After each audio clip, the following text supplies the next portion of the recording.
بلوچستان کے شہر پنجگور سے ہماری نمائندہ فرید عمر کی رپورٹ کے مطابق government boys higher secondary school جائن پروم میں گولڈن ویک کا اختتامی پروگرام منعقد ہوا، جس کے مہمان خاص DDEO حاجی محمد حیات بلوچ تھے،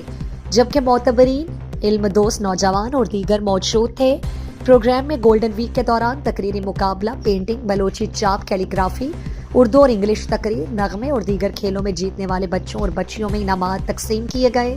تقریب میں بہترین کارکردگی دکھانے والے بچوں کی حوصلہ افزائی کے لیے انہیں انعامات سے نوازا گیا اور حاجی محمد حیات بلوچ نے گورنمنٹ ہائر سیکنڈری اسکول کے ہیڈ ماسٹر الطاف منیر کو ان کی بہترین تعلیمی خدمات اور اسکول کو ایک بہترین تعلیمی ماحول فراہم کرنے پر تحصیل پروم کا بہترین تعلیمی ادارہ قرار دیتے ہوئے شیلڈ سے نوازا۔ پروگرام سے حاجی محمد حیات بلوچ، ہیڈ ماسٹر الطاف منیر بلوچ اور معروف مذہبی اسکالر مولانا عبدالحمید بلوچ نے کہا کہ پروم جیسے ایک پسماندہ علاقے میں ایک مثبت سوچ کے ساتھ ایک بہترین تعلیمی ماحول پیدا کرنا یہاں کے محنتی اساتذہ کی کاوشوں کا نتیجہ ہے۔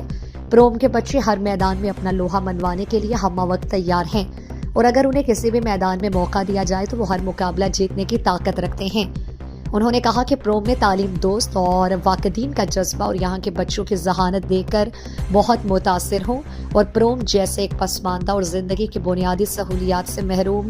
پروم کے بچوں کی جد و جہد اور خاص کر علاقے کے محترم اساتذہ کی کاوشیں قابل قدر اور قابل تعریف ہیں۔ اسکول کے ہیڈ ماسٹر الطاف منیر نے مختصر وقت میں جذبہ اور لگن سے کام کر کے اپنی ٹیم کے ساتھ شہر کے اسکولز کو پیچھے چھوڑ دیا ہے۔